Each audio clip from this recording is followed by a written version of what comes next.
Hello viewers, आज हम जिस मूवी का रिकैप करने वाले हैं उसका नाम है डेविल्स एडवोकेट, जिसके लीड रोल में है कियानू रीव्स और अल पचिनो।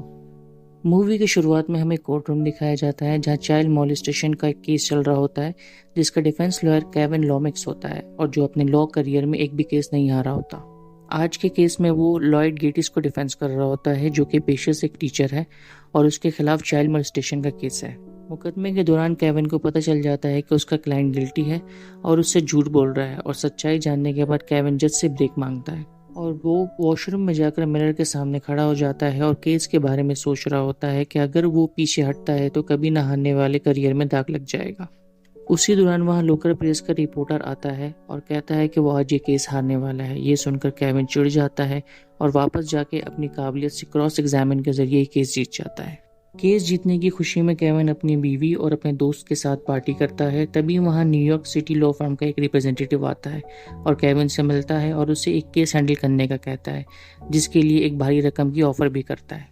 शुरुआत में केविन को लगता है कि उसका कोई दोस्त उसके साथ मजाक कर रहा है, लेकिन चेक को देखने के बाद उसे यकीन हो जाता है कि ये सब सच है। केविन ऑफर को एक्सेप्ट कर लेता है और न्यूयॉर्क जाने से पहले वो अपनी माँ से मिलने जाता है और उसे वहाँ अपने नए जॉब के बारे में बताता है, जिस पे उसकी माँ काफ़ी परेशान हो जाती है और उसे वहाँ जाने से मना करती है, क्योंकि न्यूयॉर्क एक बुरा शहर है जो सिर्फ दिखावे और लालच से भरा हुआ है और वहाँ शैतान रहते हैं। अपनी माँ की बात सुनकर वो कहता है कि वो बेकार में परेशान हो रही है और वहाँ उसके साथ ऐसा कुछ नहीं होने वाला। अपनी माँ से मिलकर केविन अपनी बीवी के साथ वहाँ से न्यूयॉर्क के लिए निकल जाता है और न्यूयॉर्क पहुँचते ही वो अपना पहला केस बहुत आसानी से जीत जाता है, जिसके बाद वो रिप्रेजेंटेटिव केविन को अपने बॉस जॉन मिल्टन से मिलवाता है और मिल्टन केविन से मिलकर बहुत खुश होता है, जिसके बाद वो केविन को जॉब के साथ एक भारी सैलरी की ऑफर करता है। ऑफर इतनी बड़ी होती है कि केविन उसे मना नहीं कर पाता और मिल्टन के साथ काम करने पर राजी हो जाता है और काम में इतना बिजी हो जाता है कि अपनी बीवी को टाइम ही नहीं दे पाता, जिससे उसकी बीवी खुद को काफ़ी अकेला महसूस करने लगती है और हर वक्त अपने घर में ही बंद रहती है और इसी तरह काफ़ी अरसा गुजर जाता है। एक दिन केविन की माँ उससे मिलने न्यूयॉर्क आती है और केविन को मिल्टन के साथ देखकर काफ़ी परेशान हो जाती है और उसे वापस चलने का कहती है, लेकिन केविन अपनी माँ की बात नहीं सुनता, क्योंकि वो अपने काम को लेकर काफ़ी सीरियस था और उसे एक अच्छे करियर की ख्वाहिश भी थी, जो कि न्यूयॉर्क जैसे बड़े शहर में ही मुमकिन है। इसी दौरान मिल्टन केविन को एक क्लाइंट से मिलवाता है जिसका नाम एलेक्स होता है और एलेक्स एक बहुत बड़ा बिजनेसमैन होता है, जिसपे अपनी बीवी, बच्चे और निगरानी को मारने का इल्ज़ाम होता है।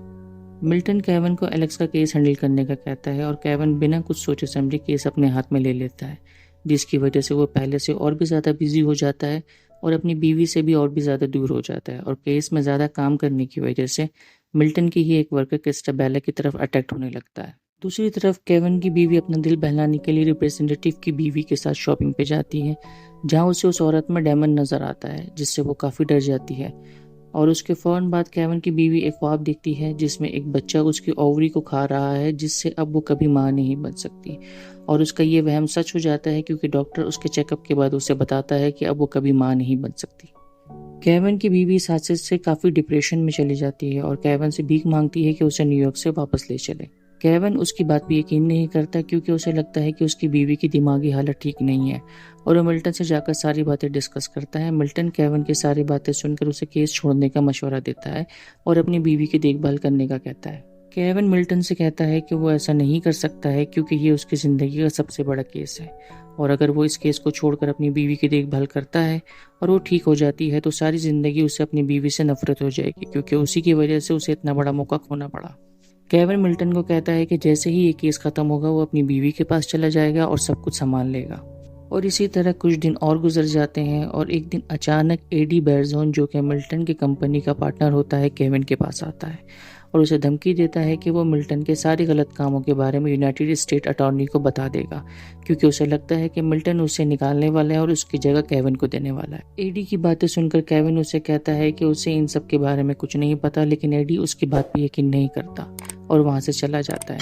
केविन फौरन सारी बातें मिल्टन को बताता है और मिल्टन केविन से कहता है कि वो इन सब बातों की टेंशन ना ले, वो इन सब को संभाल लेगा। इसके फौरन बाद कुछ अजीब लोग जो डेमन जैसे दिखते हैं वो एडी को मार देते हैं और यहीं दूसरी तरफ केविन की बीवी एडी के मरने के मनाजिर अपने घर के विंडो से देख लेती है और वो पागलों की तरह रोने लगती है। केविन इन सब बातों से अनजान रहता है और एलेक्स के केस में काफी बिजी रहता है। केस की तैयारी के लिए केविन एलेक्स के सेक्रेटरी को गवाही देने के लिए तैयार कर रहा होता है और जब केविन एलेक्स के सेक्रेटरी को समझा रहा होता है तो उसे अंदाजा हो जाता है कि एलेक्स की सेक्रेटरी झूठ बोल रही है और एलेक्स ने ही सच में अपनी बीवी, बच्चे और नौकरानी का कत्ल किया होता है। केविन फौरन ही मिल्टन के पास जाता है और सारी बातें बताता है और एक बार फिर मिल्टन उसे केस छोड़ने का मशवरा देता है, लेकिन सब कुछ जानने के बावजूद भी केविन केस नहीं छोड़ता क्योंकि वो नहीं चाहता था कि उसके कभी ना हारने वाले करियर पर दाग लगे और इसी वजह से इस बार भी वो केस झूठ के सहारे से जीत जाता है। केस खत्म होते ही केविन फौरन अपनी बीवी से मिलने के लिए जाता है और रास्ते में उसे एक आदमी मिलता है जो कि लॉ डिपार्टमेंट से होता है। वो केविन से कहता है कि जिन लोगों का तुम साथ दे रहे हो वो काफ़ी बुरे, और साथ ये भी बताता है कि उसने जिस स्कूल टीचर को चाइल्ड मोलेस्ट केस में बचाया था वो फिर से पकड़ा गया है और इस बार उसने एक बच्ची का मर्डर कर दिया है। केविन उस आदमी की बातें सुनकर शॉक हो जाता है और इससे पहले कि केविन उससे कुछ कहता, एक कार अचानक तेजी से आते हुए उस आदमी से टकरा जाती है और उस आदमी की उसी वक्त मौत हो जाती है। इसके बाद फौरन केविन अपनी बीवी से मिलने जाता है और घर पहुंचते ही उसके गार्ड उसे बताता है कि उसकी बीवी घर पर नहीं है, वो चर्च गई हुई है और उसकी कंडीशन काफ़ी ख़राब। उसके बाद केविन फौरन चर्च जाता है जहां उसकी बीवी एक ब्लैंकेट ओढ़े बैठी होती है और केविन के पूछने पे वो बताती है कि मिल्टन ने उसका रेप किया है जब वो कोर्ट में मौजूद था। केविन को उसकी बात पे यकीन नहीं होता क्योंकि मिल्टन भी केविन के साथ पूरा वक्त कोर्ट में ही मौजूद था, जिसमें केविन की बीवी चिढ़ जाती है और अपना ब्लैंकेट हटाकर दिखाती है। उसके पूरे जिस्म पे जख्म के निशान बने होते हैं।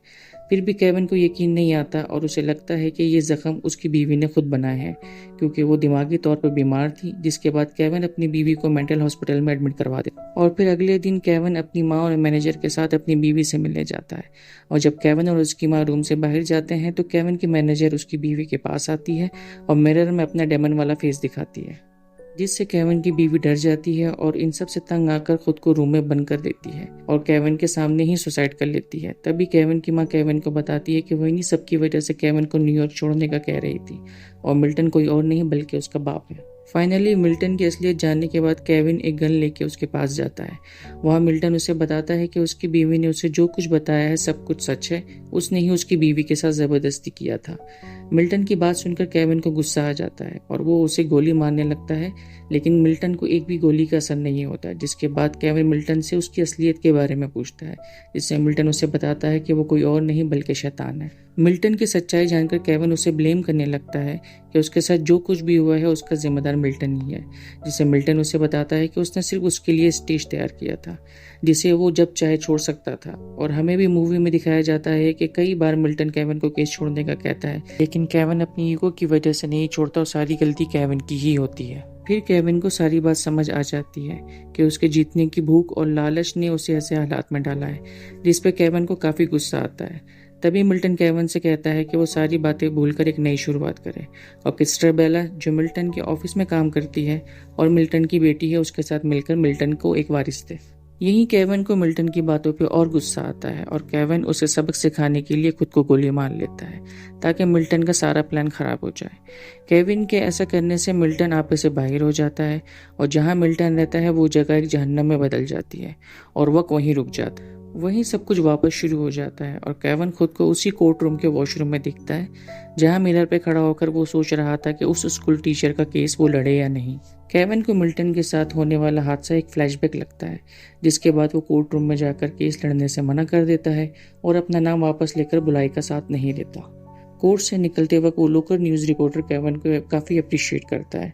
और इंटरव्यू देने का कहता है और कहता है कि इस इंटरव्यू से वो स्टार बन जाएगा, जिस पर केविन उसे काफ़ी मना करता है, लेकिन अपनी बीवी के कहने पे वो मान जाता है और रिपोर्टर को एक वक्त दे के चला जाता है। जिसके बाद उस रिपोर्टर का फेस मिल्टन में बदल जाता है और मूवी यहीं पे एंड हो जाती है। तो गाइज, अगर आपको मेरी एक्सप्लेनेशन पसंद है तो मेरे चैनल को सब्सक्राइब करें और मेरी वीडियो को लाइक, शेयर और कमेंट्स करें। सी यू इन नेक्स्ट वीडियो।